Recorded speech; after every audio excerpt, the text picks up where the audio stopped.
Hello everyone, আসসালামু আলাইকুম। শুরু করছি নতুন একটি গল্প, পদ্মনিশীথ। লিখনীতে তামান্না খান তমা, পর্ব 1।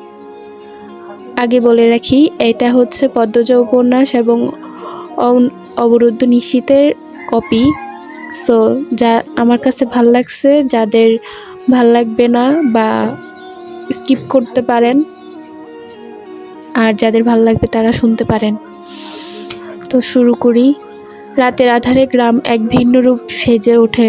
জনবসতি কোলাহল থেমে যাওয়া, চারপাশে নিস্তব্ধতা আরো গভীর হয়। শীতের হাওয়ায় শোষো শব্দ, হেমন্তের শেষে ঝরে পড়া শুকনো পাতার খসখসানি, সব মিলিয়ে এক অদ্ভুত নিস্তর রঙা পরিবেশ সৃষ্টি হয়। রাম ঘুঘু আর কুনসুসি পাখির কিচিরমিচির ডাক, পাশাপাশি বন্য পানির মৃদু আওয়াজ, সবই যেন এই শান্তির প্রধান পরিচয়। পদ্ম কলসি কাঁধে নিয়ে পুকুর ঘাটে দিকে এগোচ্ছে। চুলের লম্বা দুইটি বেনুনি কোমর পর্যন্ত দুলছে। পরনে পুরনো সালোয়ার কামিজ আর গায়ে মোটা শাল জড়ানো। গুনগুন করে নিজেই গান গাইতে গাইতে ধীরে ধীরে ঘাটে এসে পৌঁছালো। আকাশের দিকে চেয়ে চাঁদের কিরণ মুগ্ধ নজরে দৃষ্টি রাখলো। ঠোঁটের কোণে মৃদু হাসি ফুটিয়ে ধীরে ধীরে মৃদু সুরে প্রশ্ন ছুড়ে দিল, চাঁদ, আজ তুই এত বেশি সুন্দর কেন? দুইজন জঙ্গলের দিকে দৌড়াচ্ছে। পদ্ম ঘাড় ঘুরিয়ে বিষয়টা বোঝার চেষ্টা করলো। কলসি ঘাটে রেখে চারপাশ পর্যবেক্ষণ শুরু করলো। এত রাতে এরা এভাবে দৌড়ে কোথায় যাচ্ছে, এটা জানার কৌতূহল। পদ্ম মন আকুবাকু করছে। বিবেচনা না করেই তাদের অনুসরণ করতে লাগলো। হঠাৎ করেই দুজন গায়েব।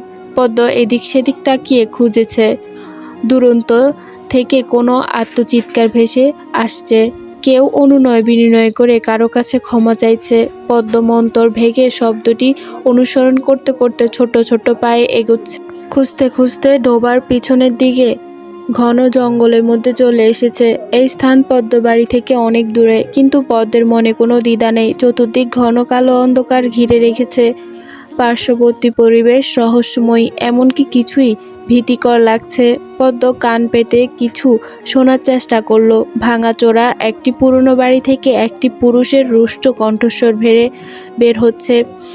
পদ্ম কিছুটা এগিয়ে ভাঙা জানলা দিকে উকি মারলো। এরপর যা দেখলো তার জন্য মোটেও প্রস্তুত ছিল না। একজন বলিষ্ঠ পুরুষ, সাদা শার্ট আর লুঙ্গি পরিধান করা, মাটিতে শুয়ে থাকা ব্যক্তির বুকে পা তুলে হুঙ্কার দিচ্ছে। প্রতারণার পরিমাণ কতটা ভয়ঙ্কর হতে পারে, সে জ্ঞান কি সত্যি তোর অজানা? হঠাৎ ক্রোধে উত্তপ্ত হয়ে লোকটা ছুরি বারবার চালালো। প্রতিটি আঘাতে এই পুরুষের শরীর কাঁপছিল, আর সে চিৎকার করে ছটফট করছিল। সাদা শার্ট পরা পুরুষটা খুব যেন বাতাসের মতো চারপাশে ছড়িয়ে পড়েছে। মারা যাওয়ার পরেও সে থামল না, কয়েকবার আরও আঘাত করলো। পরপরই কিছুটা স্থির হলো।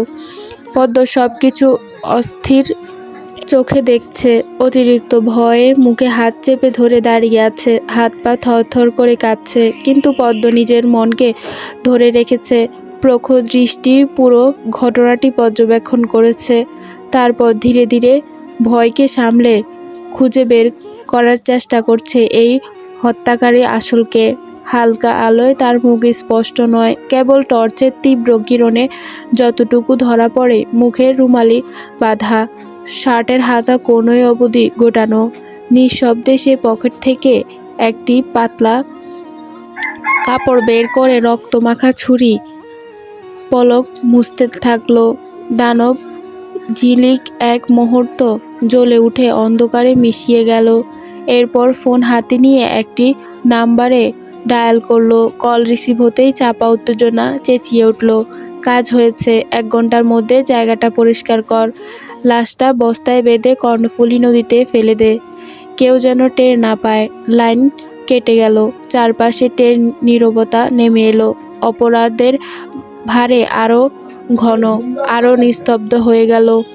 পদ্ম চুপিসারে সব শুনে চারপাশে চোখ বুলিয়ে দৌড় চলে আসতে চাইল, কিন্তু মাটিতে শুকনো পাতার খসখস আওয়াজ হলো। সাদা শার্ট পরিহিত ব্যক্তি শব্দ পেয়ে ভাঙাচোরা বাড়ি থেকে বেরিয়ে পশ্চাৎ বন্য করতে লাগলো।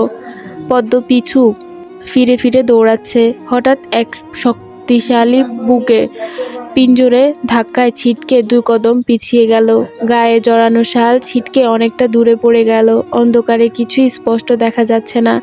সামনে দাঁড়িয়ে থাকা অবয়বের হাতে টর্চ জ্বালিয়ে পদ্মের মুখে ছুড়ল। অতিরিক্ত আলোয় পদ্ম কিছু দেখতে পারছে না। চোখের হাত রেখে তীক্ষ্ণ কণ্ঠস্বর প্রশ্ন ছুড়ল, আপনার সমস্যা কোথায়? বুদ্ধিহীনের মতো চোখে লাইট মারছেন কেন? দেওয়ান আমির মুহূর্তে হতবাক হয়ে গেল।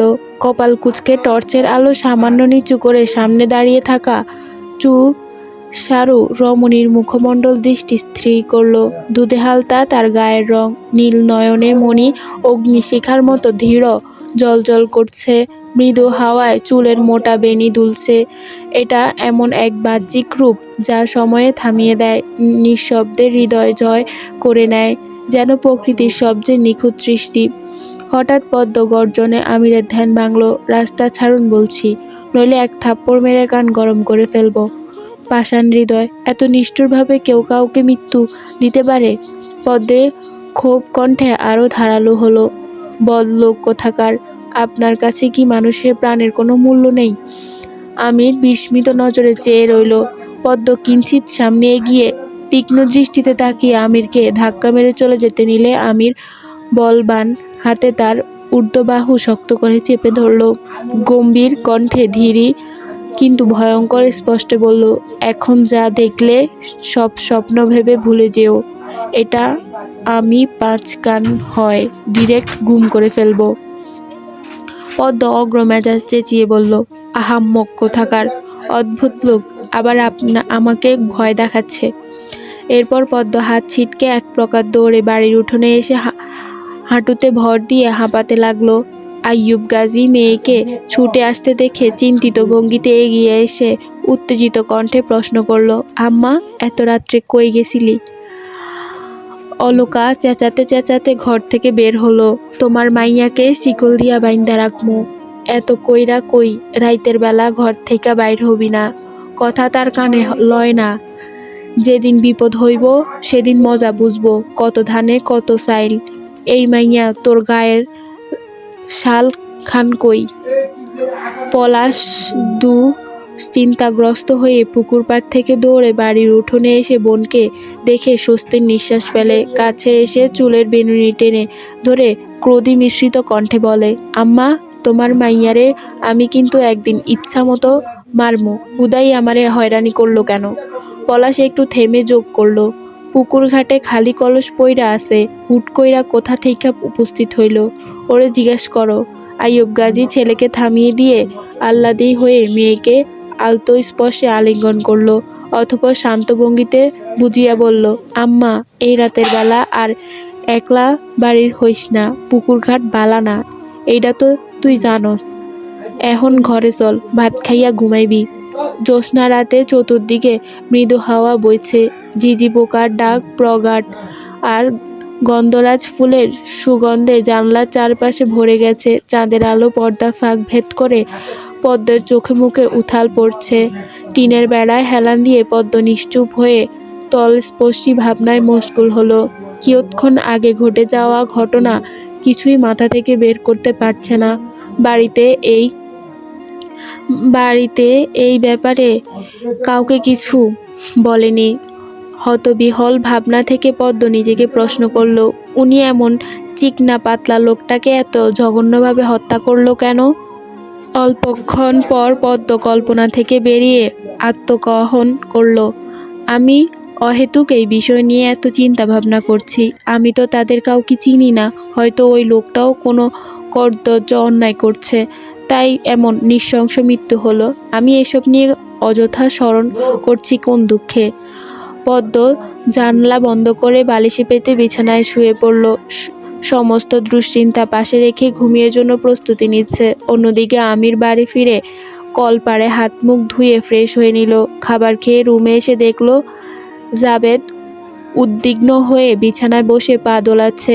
আমিরের মুখে নিরন্তর গম্ভীর ছাপ রেখে প্রশ্ন ছুড়ল, 101টা ঝামেলা পাকাবি আর আমি সমাধান করব। বুঝে শুনে কাজ করতে পারিস না? আর বড় হবি কবে? জাবেদ উঠে দাঁড়িয়ে কাচুমাচু করে জিজ্ঞেস করলো, ভাই আগেও কও, এই শালায় কি এখনো বাচ্চা আছে?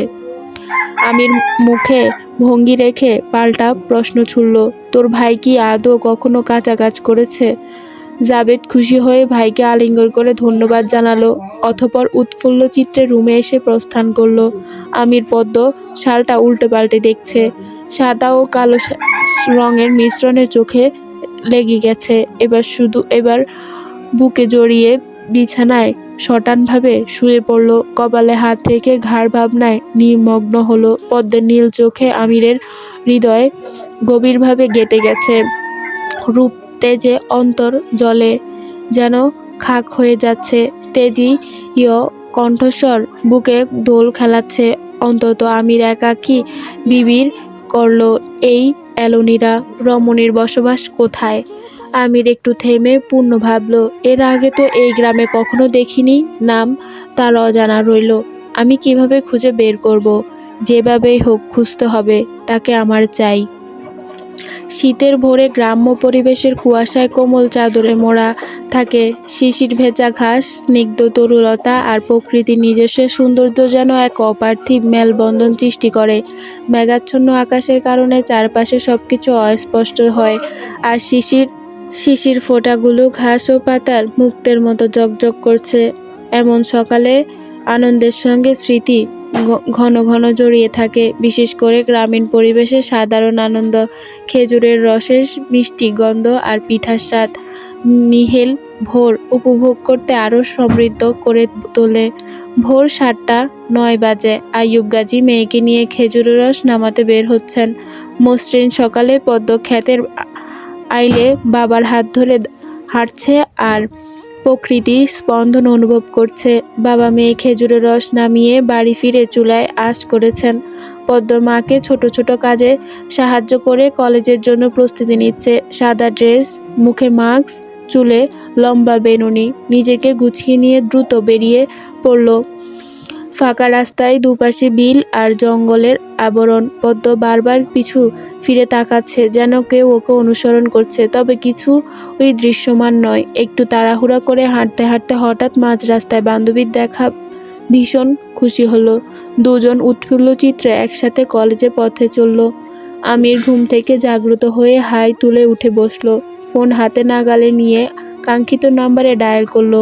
কল রিসিভ করে হতেই আদেশ করলো, লক্ষ্মীপুর গ্রামের সবচেয়ে অনিন্দিত রমণী, যার ঘন কালো দীর্ঘ চুল আর নীল চোখের মণি, জলদি তার সন্ধান করো। আজ দুপুরের মধ্যেই যেভাবেই হোক ঠিকানা বের করো। কথা শেষ হতেই আমির কল বিচ্ছিন্ন করলো। এরপর কল্পনা সাগরে ডুবে গেল। পদ্মের শালটা গলায় জড়িয়ে ধরে গতকাল রাত্রির স্মৃতি মনে করলো। মৃদু হেসে আনমনে বিড়বিড় করে বলল, যেভাবেই হোক তোমায় আমি খুঁজে বের করবই। শীতের দুপুর, সাধারণত কুয়াশা ভেদ করে আসা হালকা সূর্যের আলো, স্নিগ্ধ বাতাস এবং নির্জন পরিবেশের ছোঁয়া চিহ্নিত হয়।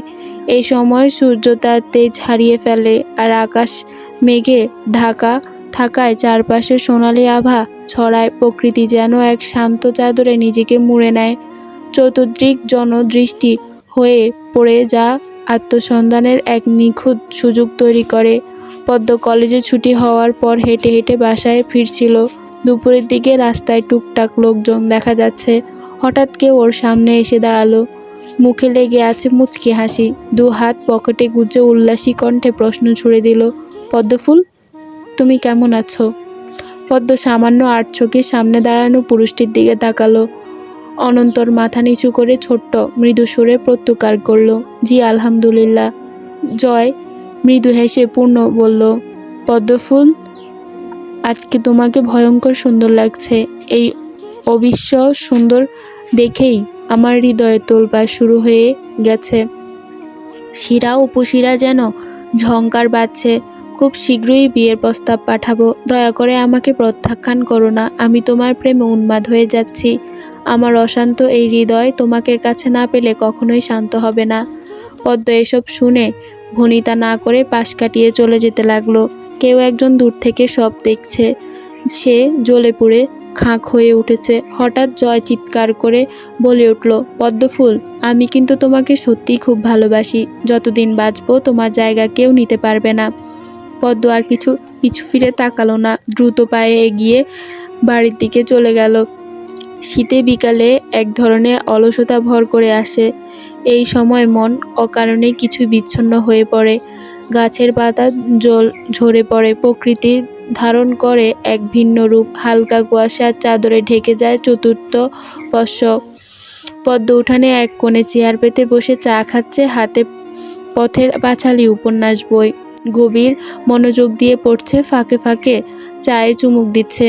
কিন্তু গত রাতে ঘটনাটা কিছুতেই ভুলতে পারছে না। চোখের সামনে বারবার ভেসে উঠছে সেই ক্রোধপূর্ণ পুরুষের হুঙ্কার, তার স্ত্রীর তীক্ষ্ণ চাহনি কোনোভাবেই মাথা থেকে নিষ্কাশন করতে পারছে না। বিরক্ত হয়ে পদ্ম চেয়ার ছেড়ে উঠে দাঁড়ালো। গন্ধরাজ ফুলের গাছের পাশে দাঁড়িয়ে গভীরভাবে তার সুগন্ধ টেনে নিল। এমন সময় উঠোনে এসে পলাশ হাজির হলো। বোনকে দেখে কাছে এগিয়ে উৎফুল্ল ভঙ্গিতে 4টা জলপাই পদ্মের হাতে ধরিয়ে দিয়ে বলল, পদ্ম, ঘরে যা, একটু পর আজান পড়বে, লবণ আর মরিচ মাখিয়ে এগুলা খা, ভাল লাগবে। পদ্ম আনন্দিত হৃদয়ে দৌড়ে ঘরে চলে গেল। লবণ আর মরিচ নিয়ে বিছানায় বসে জলপাই খাচ্ছে, সঙ্গে সঙ্গে পা দোলাচ্ছে। মনের মধ্যে অদ্ভুত এক শিশুসুলভ উচ্ছ্বাস নিয়ে কিয়ৎক্ষণ না যেতেই মাগরিবের আজান ভেসে এলো। পদ্ম নামাজ সেরে পড়ার টেবিলে বসে মনোযোগ দিয়ে বই পড়তে লাগলো। হঠাৎ খিড়কির ফাঁক দিয়ে কারোর ছায়া অবয়ব চোখে পড়ল। পদ্ম সামান্য নিকটে ঝুঁকে দেখার চেষ্টা করতেই সহসা ছায়াটি মিলিয়ে গেল। পদ্ম বিশেষ পাত্তা না দিয়ে পুনরায় বই মন দিল। এবার মর্মর শব্দ কানে ভেসে এলো। পদ্ম কৌতূহল দমন করতে না পেরে জানলার পাশে বসে উকি ঝুঁকি মেরে দেখার চেষ্টা করলো। ওর নজর গিয়ে ঠেকল মটিনের আটকানো একটি পলি ব্যাগের উপর। পদ্ম কপাল কুঁচকে পলি হাতে নিয়ে খুলে দেখল ভেতরে একটি হলুদ রঙের গোলাপ, সঙ্গে কাগজের ভাঁজের একটি চিরকুট। বিস্মিত হয়ে ভাবতে লাগলো, এসব কে রেখে গেল? উদ্বিগ্ন মনে কাগজের ভাঁজ খুলে দেখলো ছোট সাইজের অক্ষরে কিছু লেখা। পদ্ম পড়ার জন্য অধীর আগ্রহে মনোনিবেশ করলো। প্রিয় অ্যালোনেরা, আজ তোমায় লিখছি যেন শব্দগুলো ভেতরে আমার সমস্ত হৃদয় ঢেলে দিতে পারি। জানি না পড়ার সময় তুমি ঠিক কি অনুভব করতে পারবে, তবে এতটুকু নিশ্চিত, প্রতিটি শব্দ আমি আমার ভালোবাসা রেখে দিচ্ছি। তোমায় যখন প্রথম দেখেছি তখন থেকেই আমার ভেতরে অদ্ভুত এক পরিবর্তন শুরু হয়েছে। তুমি শুধু একজন মানুষে নও, আমার জীবনের সবচেয়ে নিখুঁত অনুভব। তোমার নীলাভ আখিতে আমি নিজের জন্য একটি আশ্রয় খুঁজেছি। তোমার হাসিতে খুঁজতে চাই আমার সুখ, আর তোমার নীরবতায় দেখি এক শান্ত ছায়া। তুমি অগ্রচণ্ডী নও। যতক্ষণ আমার কাছে ছিলে ততক্ষণ মনে হয়েছিল আমার পুরো পৃথিবী থমকে গেছে। আর এখন তোমার এই দূরত্ব আমাকে অসহ্য করে তুলছে। তোমাকে ছুঁয়ে বলার তীব্র ইচ্ছা জাগে, আমি তোমায় ছাড়া অসম্পূর্ণ। জীবনে হয়তো সহজ হবে না, পথও মসৃণ হতে পারে, তবু যদি তুমি আমার হাতে ধরো, আমি পুরো জীবনটা তোমার সাথেই কাটিয়ে দিতে চাই। তোমার অভিমান, তোমার আনন্দ, তোমার নীরবতা, সব কিছুই আমার হোক। আমার হৃদয়ের প্রতিটি কোণায় তুমি রয়েছো, নিঃশব্দে, খুব গভীরভাবে। ভালোবাসি তোমায়। এটা কেবল শব্দ নয়, এটা আশার প্রতিক্ষণ প্রার্থনা। ইতি আগন্তুক। পদ্ম চিঠি পড়ে স্তব্ধ হয়ে গেল। এত সুন্দর শব্দচয়ন, ভাবনার এমন নিখুঁত প্রকাশ মুহূর্তেই ওকে আচ্ছন্ন করে ফেলেছে। কিন্তু এই আগন্তুককে, আর আমাকে অ্যালোনিরা বলে সম্বোধন করলো কেন? পড়াশোনা বই সরিয়ে রেখে পদ্ম ভাবনায় ডুবে গেল। চিঠিটা ভাঁজ করে বালিশের নিচে সশব্দে রেখে দিল। জানলার পাশে বসে আকাশের দৃষ্টি মেলে ধরল। এরপর প্রগাঢ় ভাবনায় বিহ্বল হয়ে হাতে ধরা হলুদ গোলাপটির দিকে এক দৃষ্টিতে তাকিয়ে রইল। হিসাব মেলাতে পারছে না, এত পরিশীলিত লেখনীর প্রেরক আসলে কে? জানলা দিয়ে মৃদু হাওয়া পরশে পদ্মর শরীরে লোম খাড়া হয়ে উঠল।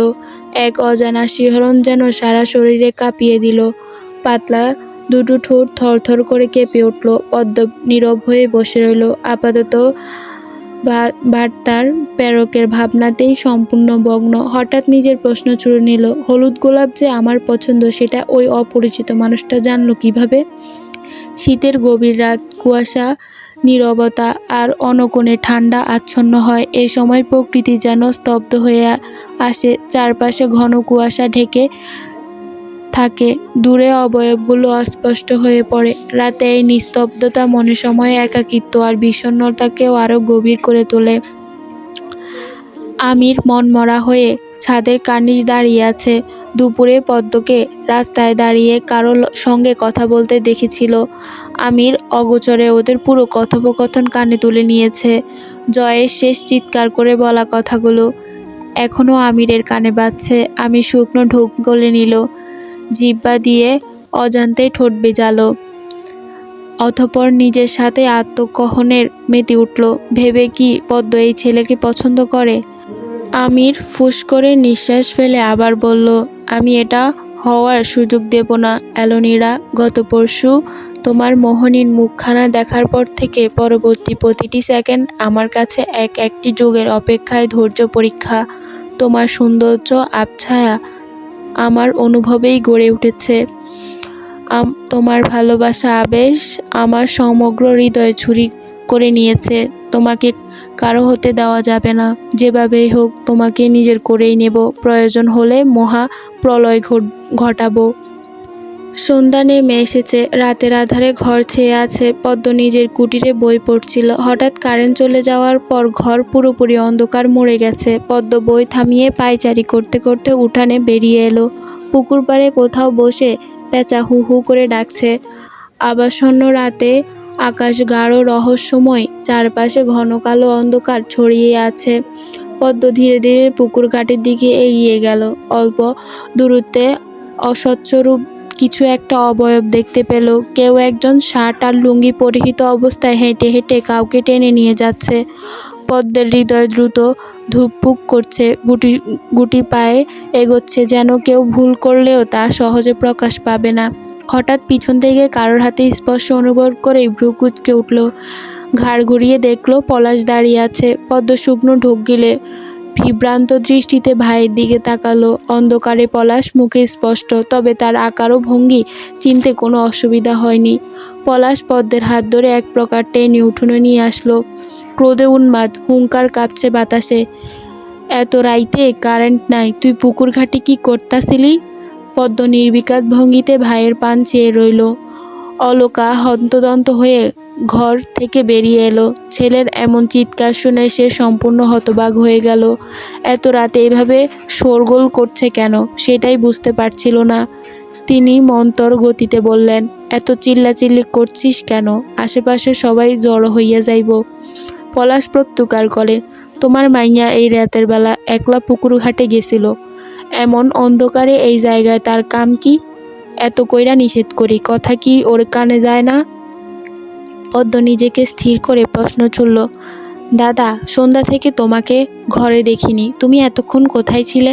পলাশ ইতস্ত বোধ করে অস্পষ্ট স্বরে জবাব দিল, আরে আমি তো সামনের মোড়ে চায়ের দোকানে ছিলাম। পদ্ম আবারও ধীর কণ্ঠে বলল, দাদা, আজকে একটা প্রশ্ন করব, উত্তর দিবে আমায়? পলাশ মুখে অস্বস্তি নিয়ে বলল, কি কইতে চাও, কইয়া ফেলা। পদ্ম ধীরে ধীরে বলল, রাত্রির বেলায় পুকুর ঘাটে যাওয়া নিষেধ। এর কারণ আমি আগে কখনো জানতে চাইনি, তবে আজকে এই বিষয়ে জানার প্রবল আগ্রহ জেগে উঠল।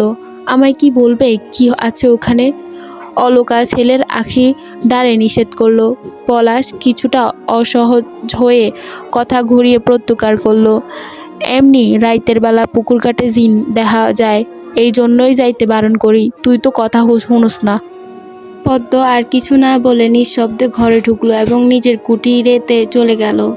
ধপাস করে বিছানায় বসে অতল স্পর্শী ভাবনায় নির্মগ্ন হলো। অল্পক্ষণ আগে ধোঁয়াটে দেখছে কাউকে লাশ টেনে নিয়ে যেতে। লোকটা হয়তো শার্ট ও লুঙ্গি পরেছিল। গত পরশু জঙ্গলে ভাঙাচোরা বাড়িতে একই পোশাক, একই পরিচিতি ব্যক্তি দেখেছে, আর আজ আবার পলাশকে দেখল। পদ্ম বিহ্বল ভাবনা থেকে বের হয়ে নিজেকে প্রশ্ন ছুড়ল, তবে এটা কে ছিল? পদ্ম কিঞ্চিৎ থেমে পূর্ণ বলল, ছোটবেলা থেকেই একই কথা শুনে আসছি, এসবের পিছনে রহস্য আমি কিভাবে জানবো? আর ঘরের সবাই আমাকে রাতের বেলা অন্ধকারে পুকুর ঘাটে যেতে নিষেধ করে কেন? মধ্যরাতে ঘামে ভেজা অবস্থায় আমি তাড়াহুড়া করে বাড়ি ফিরল। দ্রুত গোসল সেরে ফ্রেশ হয়ে নিল। খাবার খেয়ে ফোন হাতে নিয়ে কাঙ্ক্ষিত নাম্বারে ডায়াল করলো। কল রিসিভ হতেই গম্ভীর কণ্ঠে প্রশ্ন ছুড়ল, কাজ হয়েছে? ফোনের অপর প্রান্তে থেকে জবাব এলো, জি বস, তবে একটা বড় ধরনের সমস্যা হয়েছে। মেয়েটাকে ওরা মদ খাইয়ে ধর্ষণ করে মেরে ফেলেছে। আমি বাধ্য হয়ে প্রমাণ লোপাট করতে লাশটা নদীকে ভাসিয়ে দিয়েছি। আমির হুঙ্কার দিয়ে বলল, কুত্তার বাচ্চাদের এত লালসা, এবার প্রত্যেকটার খবর আছে। আমির একটু থেমে গণ নিঃশ্বাস নিল, এরপর আবার বলল, আমি চলে যাওয়ার আগে সবগুলোকে কেটে পিস পিস করে ফেলবো। ক্রোধে ফুসফুস করতে আমির ফোন কল রিসিভ করে বিচ্ছিন্ন করলো। এরপর আলমারি খুলে পদ্মের শালটা বের করে গায়ে জড়িয়ে নরম গন্ধ নিচ্ছে। নিমেষেই ওর সব ক্ষোভ যেন বাতাসে বিলীন হয়ে গেল। চোখ আবদ্ধ রেখে ঠোঁটে মৃদু হাসি ফুটল। তৃপ্তিময় নিঃশ্বাস ফেলে বলল, জলের বুকে ফুটে থাকা আমার এলোনীরা, তুমি ঈশ্বর এক অনবদ্য সৃষ্টি। সকাল দিনের প্রথম অংশ, ভোর থেকে দুপুর পর্যন্ত বিস্তৃত। এই সময়ে প্রকৃতি নতুন দিনের সূচনা করে, আর মানুষে তাদের দৈনিক কাজকর্মে ব্যস্ত হয়ে পড়ে। পূর্বাহ কখনো কুয়াশাচ্ছন্ন ও শান্ত, আবার কখনো কোলাহলপূর্ণ ও কর্মব্যস্ত থাকে। পদ্ম ফজরের নামাজ শেষে সোয়েটার গায়ে জড়িয়ে ঘর থেকে বের হলো। পরিবারের বাকি সদস্য এখনো গভীর ঘুমে। হাঁটতে হাঁটতে পুকুর ঘাট ছাড়িয়ে জঙ্গলের দিকে এগোচ্ছে। গতকাল রাতের ঘটনা ওর মনে থেকে ছুটে যেতে চাচ্ছে না, তাই সারা রাত তন্দ্রহীন কেটেছে। বিগত দিনে ঠিক কী ঘটেছিল তা জানতে পদ্ম এই জঙ্গলে আসছে। পদ্ম ভয় শূন্যতার সঙ্গে স্লথ গতিতে এগোচ্ছে। জঙ্গল পেরিয়ে কর্ণফুলী নদীর কণ্ঠে দাঁড়িয়ে হঠাৎ নজর পড়ল ভেসে আসা কচুরিপানার মধ্যে। একজন মহিলা অর্ধনগ্ন লাশ জলে ভেসে যাচ্ছে। শরীরে বিভিন্ন অংশে কাটা ছেঁড়ার দাগ। দৃষ্টি খুব বিচ্ছির। পদ্ম ভয়তী হয়ে 2 কদম পিছিয়ে এলো, মুখে হাত চেপে অটল রইল। এই 2 দিনে চোখের সামনে 2টি বিবস্ত্র লাশ দেখল। দৃশ্যটি মানসিকভাবে পদ্মর জন্য ভারী। নদীর পাড়ে দীর্ঘ সময় থাকতে পারল না, গায়ে কাটা দিচ্ছে। দ্রুত পায়ে বাড়ি ফিরল। উঠানে দাঁড়িয়ে স্বস্তির নিঃশ্বাস ফেলল, কিন্তু ধোঁয়াশা যেন আরও গভীর হলো। নিজের মনে প্রশ্ন ছুড়ল, এই মহিলা আবার কে মেরেছে? অলকা ঘুম থেকে উঠে জাগ্রত হয়ে কর্মে ব্যস্ত হয়ে পড়ল। পদ্ম মাকে নাস্তা বানাতে সাহায্য করছে, তবে আতঙ্ক আর বিশৃঙ্খলায় ছায়া যেন নিজেকে সারাতে পারছে না। হিসাব নিকাশ মিলছে না, মন যেন উল্টো পাল্টো বিষয়ে ঝুলছে। অলকা মেয়ে চিন্তিত মুখের দিকে কিছু একটা আঁচ করছে পারল। চুপচাপ কিছুক্ষণ তাকিয়ে থেকে সহসা প্রশ্ন করল, পদ্ম, 2 দিন ধইরা দেখি তুই নিশ্চুপ, কি হইছে তোর? পদ্ম মায়ের কথায় হকচকিয়ে দৃষ্টি ফিরল। কাচুমাচু করে ভঙ্গিতে জবাব দিল, কিছু না মা। অলকা আরও সরলভাবে প্রশ্ন করল, মনে হয় তুই কোনো বিষয় নিয়ে খুব চিন্তিত? পদ্ম হালকা হকচকিয়ে জবাব দিল, হ্যাঁ মা, আমি তোমার থেকে কিছু গুরুত্বপূর্ণ জিনিস জানতে চাই। অলকা অবাক হয়ে মেয়েকে প্রশ্ন করল, কি? পদ্ম জানলা ধরা, যদি আমি কোনো বিষয় নিয়ে খুব বেশি চিন্তিত থাকি, সেটা রহস্য উন্মোচন করার জন্য অন্তরে কৌতূহল সৃষ্টি হয়, তখন আমার করণীয় কি? অলকা খুব ধীরে জবাব দিলেন, আমি জানতে চাই মুনা, ওই রহস্য আসল কি?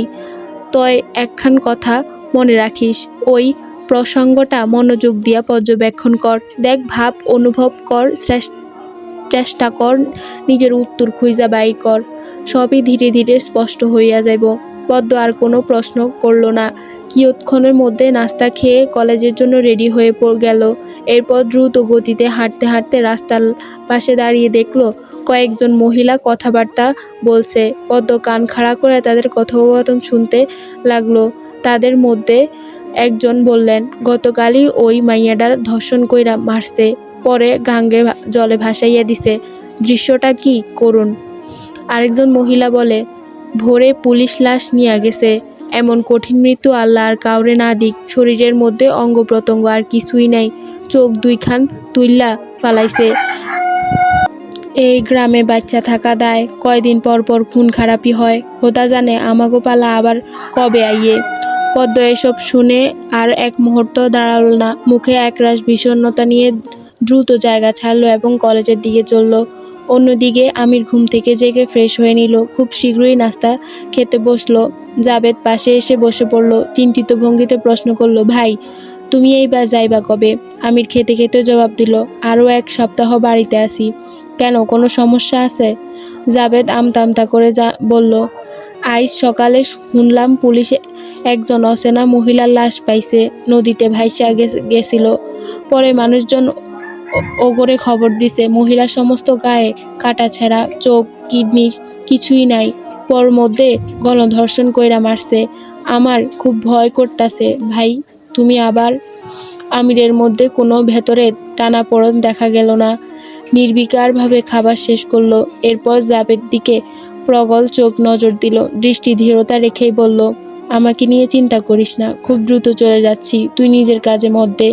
তারপর আমির লুঙ্গি হাঁটু পর্যন্ত তুলে হনহনিয়ে বাড়ি থেকে বের হলো। পদ্ম মাঝ রাস্তায় বান্ধবী বিদায় দিয়ে ধীরে পদক্ষেপে বাড়িতে পথে চলল। মাথার মধ্যে ঘুরপাক খাচ্ছে গতকাল রাতের খুনের চিত্র।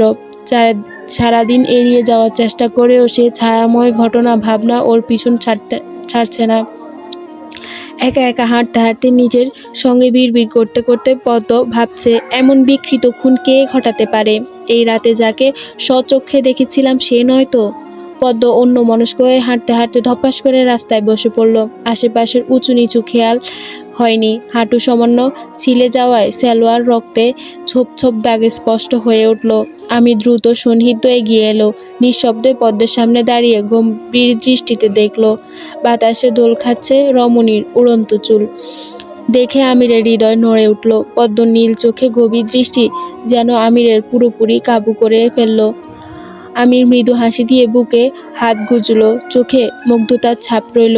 পদ্মও চমকপ্রদ দৃষ্টি তাকিয়ে আছে। সামনে দাঁড়িয়ে থাকা মানুষটার পরনে সাদা শার্ট লুঙ্গি, এলোমেলো চুল, হাতে মোবাইল, কিন্তু তার চোখে জোড়া অদ্ভুত পরিচিত, মনে হচ্ছে কোথাও আগে দেখেছে।